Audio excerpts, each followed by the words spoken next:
Good morning, YouTube. Probably the title of this video probably got somebody's attention, and I wanted to go over this. Is the 30-30 a dead round?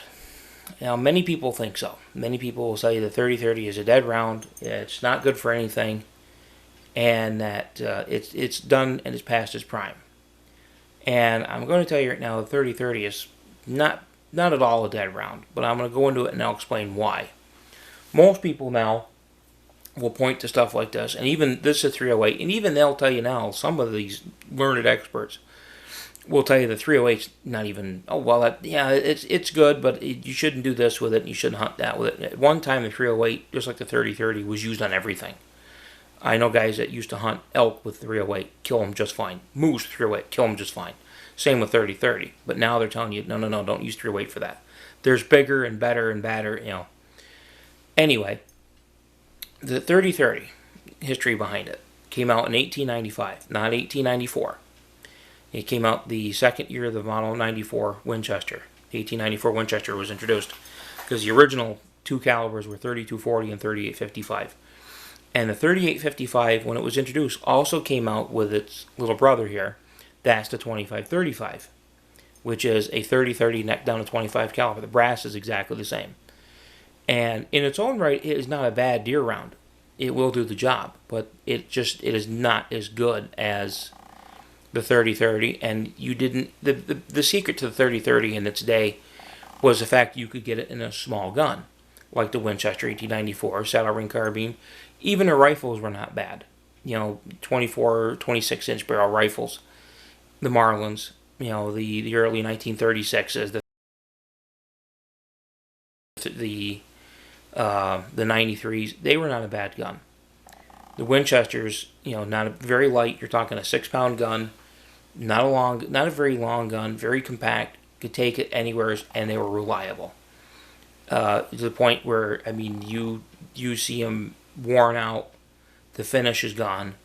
The woods, usually will be worn down, but the gun will still work. It'll still shoot. It's just that they were a tough gun. The Marlins, the same thing. I've seen Marlins with early 1936s, the first year 1936, even some 93s, no finish, no bluing, the wood's gone. Some of the early Savage 99s, same thing, but they still work. And that was one of the secrets to why those guns were so popular. They just worked. Ammo was cheap. Ammo was still, I wouldn't say as cheap. I can get 30-30 at Walmart, or my local Walmart, for $16 for a box of 20.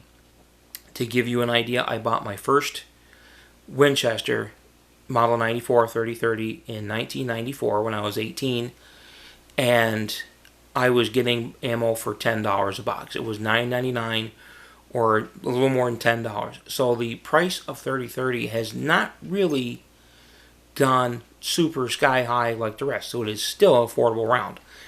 It's very easy to hand load for. Bullets, I just picked up a box of 100 Hornadays, 170 grain bullets for this, for $20. I intend to get a bullet mold. I intend to start casting. It's either going to be a lineman, or it's going to be what they call a ranch dog, which they're somewhat hard to get. The linemans are a little easier for 170 grain bullet. But why is the 30-30 still a popular round? Why did it do its job so well? You're talking, it's not super fast. It's 2,000 feet per second, 170 grain bullet. And the secret is, if you look at the top of the bullet, that is called a maplat. And that is the secret to making deer and bigger animals go down with these slower moving bullets. Because those flat bullets, those flat noses, create a bigger wound channel. A flat, short maplat like that will create a bigger wound channel. The bullet expands. Even if it doesn't expand, it's just the way those sharp edges and that cutting power of the maplat gives it a bigger wound channel every time. It's why the 44 Magnum has done so well. It's why even in the older days the 44-40s did so well. The 38-40s, short, even though they weren't going very fast. It's this flat tip bullet. That's why your big hunting rounds for your 45 Colt, they're not round nosed. You get a flat nose bullet. That's because they're not going as fast as, say, the 308 or the .6, where you just have that kinetic energy, that power just from the velocity with the bullet weight to go with it. Now, you can hand load 30-30s with pointed bullets. The reason these bullets are here in the first place is because of the tube magazines. I know guys that have done this.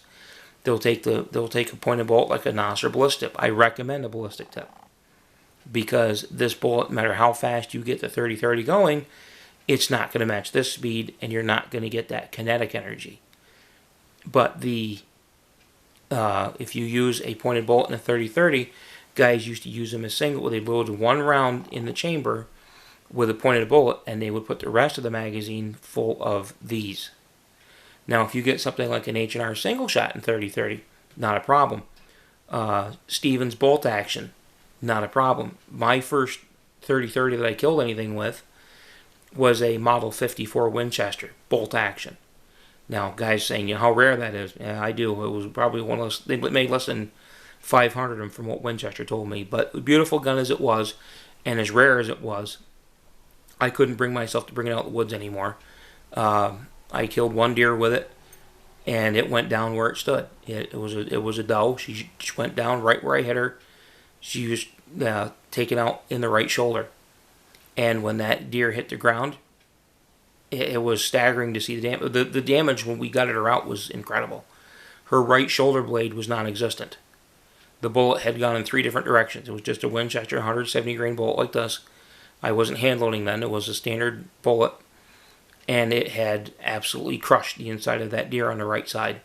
The right lung was gone. It was just perforated. The shoulder, gone, destroyed. And that was probably a 70 or an 80 yard shot. Now there's the other thing with people with 30-30. Well, it's not a long range gun. It's no good past 100 yards. Actually, 30-30, the performance will give you about 200 to 250 yards. Myself, I would not stretch it past that. And the 30-30 at around 200 and 250 yards drops about between 5 and 6 inches depending on the load. I've got the data to prove it.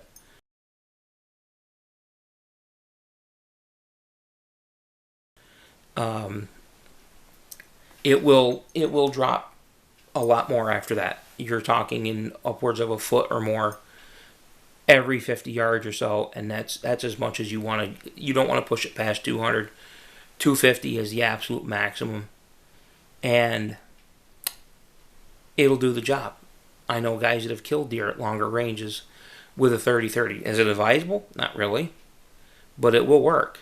It's a stretch, and I want you to look up a guy by the name of Tom Horn. Tom Horn was an Indian scout, helped track down Geronimo, and around the turn of the century became a hired killer for the cattle barons.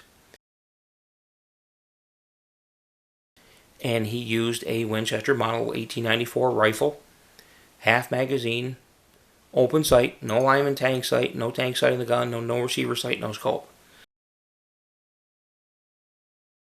And he was killing men out to 200, and they say even upwards of 300 rounds, or 300 yards, with a 30-30. That's a pretty impressive feat. And not that it was an ethical feat, and not that it was, but the fact that he was doing it, because it could be done. People have just given up on the fact that they think the 30-30 is a 100-yard round. It's not. It will stretch, but you have no limitations. Like any round, you have no limitations. Most people never kill deer that far. Most people kill deer 100 yards at best, so 30-30 has always been right in that range. It will do the job. As far as a good scout rifle or defense gun for around the house, it always was good for that. Law enforcement used 30-30 for years. New York State troopers even used them right around, say, I believe it was like the early teens or 1920s. And they were on the Pennsylvania border. The Mounties used 30-30s, the RCMP. They were even shipped to the Home Guard in England during World War II for training, but because they didn't want to use military rifles, so they gave them 30-30s, part of the Lend-Lease program. But again, it's one of those rounds. Is it a dead round? No.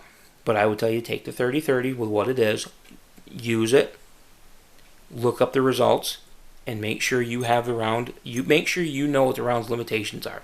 But don't believe some of the limitations you've heard about it. The 30-30 is far from a dead round.